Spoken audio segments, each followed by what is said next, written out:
FFL and Tactical Payment Gateway News, April 19, 2023. ATF Frame and Receiver Rule adds extra scrutiny but not harming online FFL credit card processing approvals. On March 21st of this year, the ATF issued an advisory letter about last year's rules updates on readily convertible weapons. In April 2022, the Department of Justice issued a final rule that they say modernizes the definition of a firearm. This rule states that partially complete frames or receivers that are readily convertible to firearms are subject to the same regulations as firearms made by licensed manufacturers.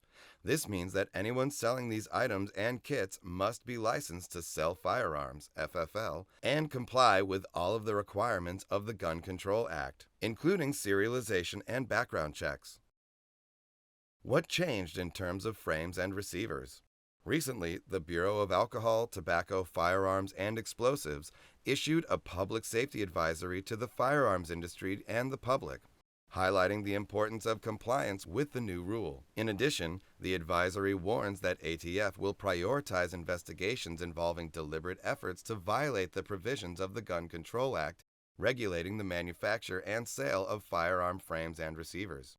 Senior legal fellow with the Heritage Foundation, Amy Swearer, wrote an extensive piece on last year's changes, to which the ATF's new advisory letter refers. Although the subject matter diverges from the subjects covered in this FFL payment processing blog, it's worth checking out. How does the frame and receiver rule impact FFL payment gateways and firearms merchant accounts?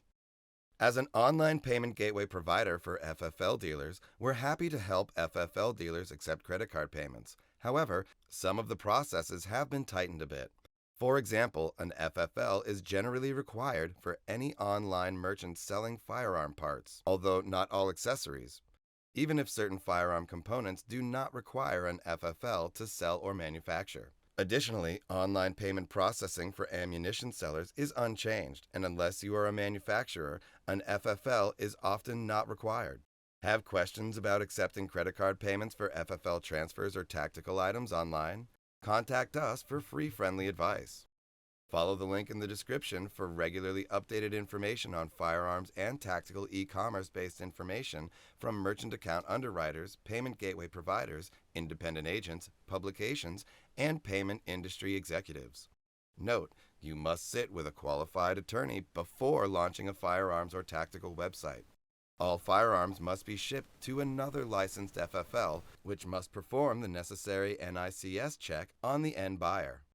Linked in the description are a few quick links and our ongoing updates and information page that discusses changes in the firearms and tactical credit card processing industry. A+ rated and Better Business Bureau accredited and operating since 2002, Tasker Payment Gateways LLC helps FFL dealers and tactical website owners with payment gateways, merchant account recommendations, and payment processing integrations. You can read our Better Business Bureau reviews and our Trustpilot reviews to learn what our clients are saying. Additionally, you can read our About Us page to learn more about Tasker Payment Gateways LLC. Thanks for watching. Don't forget to like this video, share, and subscribe for more info on the high-risk industry.